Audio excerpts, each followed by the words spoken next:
Broadcasting live from the Business RadioX studios in Atlanta, Georgia, it's time for Atlanta Business Radio. Brought to you by OnPay. Built in Atlanta, OnPay is the top-rated payroll and HR software anywhere. Get 1 month free at onpay.com. Now, here's your host. Lee Cantor here, another episode of Atlanta Business Radio, and this is going to be a good one. But before we get into it, I'd like to thank our sponsor, OnPay. Without them, we could not be sharing this important information and doing these interviews. So thank you, OnPay, and please support them. Today on Atlanta Business Radio, we have Dr. Daniel Carraway, and he is with RWDC Industries. Welcome, Daniel. Thank you very much. It's great to be with you. Well, tell us about RWDC. How you serving folks?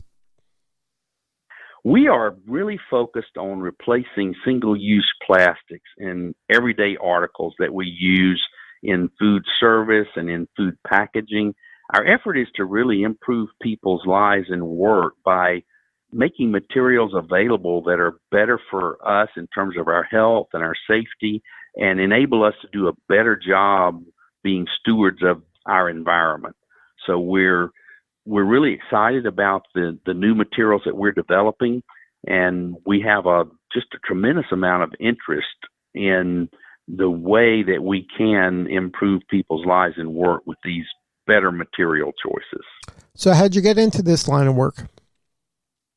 I've always been interested in natural resources, and I really enjoy looking at how nature solves problems.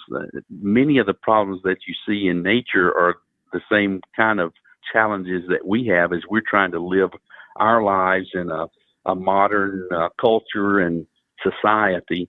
And many of the things that we want to try to find as solutions, nature has already solved the problem. And so I've always been interested in looking at how we can adapt nature solutions to everyday challenges that we have.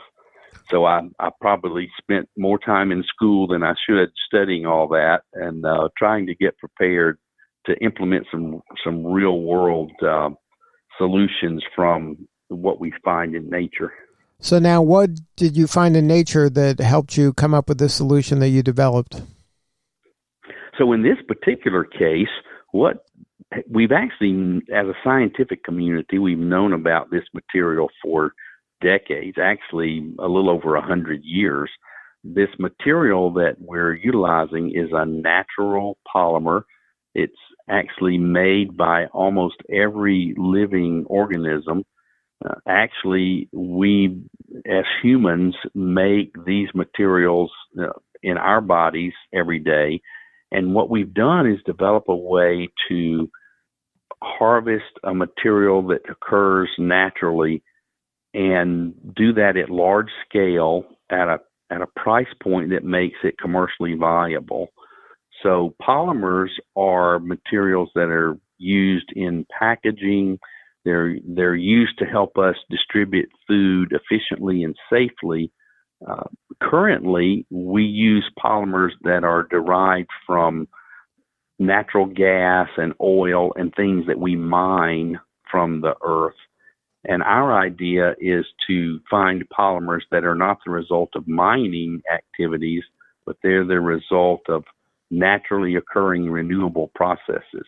And so it's just a matter of making a better material choice to fulfill a need that exists in society today, and we're actually using materials to meet that need, but they're not maybe the best choices in terms of us being able to be healthy and environmentally responsible. So now, as your firm figured out a way to create these materials at scale now affordably so that it can replace some of those other plastic materials? Yes, that's correct. We are in the process of completing our first reasonably large-scale production facility here in Athens. It's really, in the large scheme of things, a demonstration-type facility. And as we utilize the output of that facility to enable our customers to make the material changes, then we will scale up for larger capacities to launch commercial scale utilization of this material. And the key is these materials have to be available at large scale and at a price point that makes it commercially viable. So now, which industries are the first ones that are open to trying your new materials? It's, as I described earlier, the food packaging and food service industries. In addition to those broad areas of application, there are a lot of personal care items that are made with materials that are typically a single-use item or a short-term use item, where if we're using it for just a few minutes or a few hours and then we're done with it and ready to discard it, those are the kinds of materials that we're targeting. So it would be things like food service items you get when you go to a quick serve restaurant, your beverage container, maybe the container, the clamshell container that your meal comes in. It can be drinking straws. It can be single-use cutlery. It can be packaging films. If you go to the freezer section and buy a meal in a frozen container, or even the refrigerator section where we use paper for packaging, the coatings on those paper articles can be made with our material as well. So Can you go ahead. Can you replace bottles yet? We are actually working on some types of bottles. I would say that there is at least some segment of the bottle industry that we could replace. It depends on what the bottle is going to be used for. For something simple like a water bottle, for things like shampoos and soaps, those are the types of bottles that it's pretty straightforward to replace. There's so many different types of bottles that we're really focusing currently on just some of the the simpler containers like water bottles and shampoo and soap bottles, personal care type applications. The consumer seems to be clamoring for some sort of replacement for plastic when it comes to these kind of products that you're talking about. Are they willing to pay? I would imagine this is going to cost more than the bottle in the plastic world produces. Has it been shown that the consumer will pay more for this? Largely it has. The reason that the brand owners we're working with are asking us for help and solutions is because their customers are indicating to them that they want a different type of packaging. They want something that's going to, be healthier for them and a better choice for the environment. The actual cost differential is not that large. If you were buying a meal from a quick serve restaurant and your meal was packaged in a polymer, a biopolymer such as we would produce, versus packaged in petroleum-derived polymers, the difference in the cost of that meal in the packaging would only be, fractions of a penny, maybe a penny, or at the most two. So, there's not a big difference in cost when it comes to what an individual consumer would see in a normal everyday package. For example, a shampoo bottle, there wouldn't be 2 cents difference in the cost to package it in a renewable based polymer versus a conventional polymer. So then why aren't they switching? I'm sorry, say then that why again. Then why aren't the organizations switching to this more environmentally friendly materials? The primary reason now is availability. These materials are new And so the production capacity does not yet exist to make them available at the quantities that are needed for a global brand to launch a new package. We're working diligently to remedy that. And so as we go as quickly as we can to increase capacity, that's our main focus. It does take some time to be able to build production facilities that can supply the kind of quantities that are needed, because many of these packaging applications, coated paper alone, there's over 20 million tons of utilization of polymers just to coat paper in the food service and food packaging market. So it's really staggering quantities of material that are needed, and the primary reason that brand owners haven't yet converted is there's just not enough material available as yet.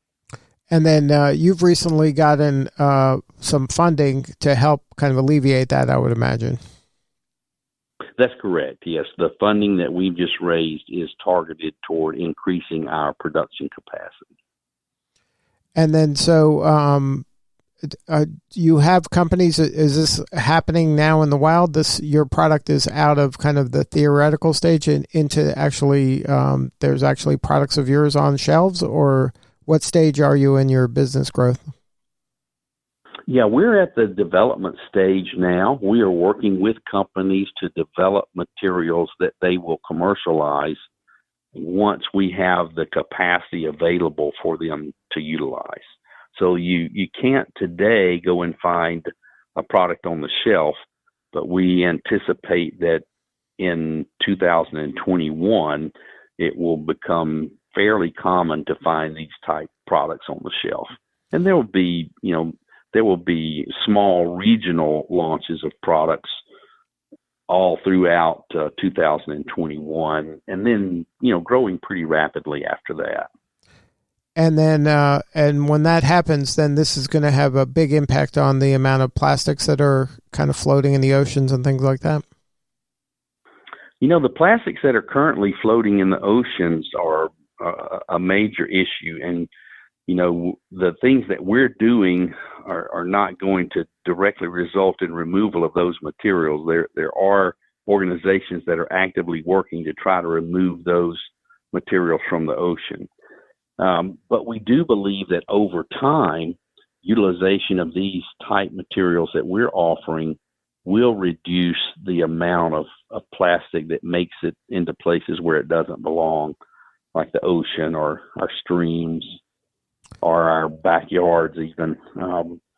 But the important thing about, containing solid waste is good, robust, efficient solid waste management systems. And a lot of the plastics that are in the oceans today come from areas of the world where their solid waste management systems aren't particularly robust. So what we see is that these new materials enable us to begin making an enduring, lasting change in how we think about the resources that we use. And so we want to think about appropriate materials with good end-of-life options and combine that with responsible waste management. And over time, all of those things working together will result in less pollution in our environment and also, healthier choices for us as consumers as we're utilizing these materials. So now if somebody wanted to learn more and have more substantive conversation, who is the right company to work with you at this stage? People can go directly to our website, which is RWDC-Industries.com, and there are areas in that website where we can be contacted directly. We also work very closely with the University of Georgia, the New Materials Institute at the University of Georgia, and people can contact the New Materials Institute as well. there are growing numbers of both industrial trade groups, research institutions, universities, and companies like RWDC that are working hard to address, the problem that we have with single-use plastics. But we're certainly eager and available to talk to anyone who would like to find solutions. Good stuff. Well, thank you so much for your work, and the problem you're trying to solve is very large, and the impact you're going to make is going to be great for this planet. Well, thank you for doing what you do. It's our pleasure, and thank you very much for having us on, and we look forward to talking to you again as other good developments occur. Sounds good. All right. This is Lee Cantor. It was another episode of Atlanta Business Radio. And don't forget to support our sponsor, OnPay. Without them, we could not be sharing these important stories. Today's episode of Atlanta Business Radio is brought to you by OnPay. Built in Atlanta, OnPay is the top-rated payroll and HR software anywhere. Get 1 month free at onpay.com.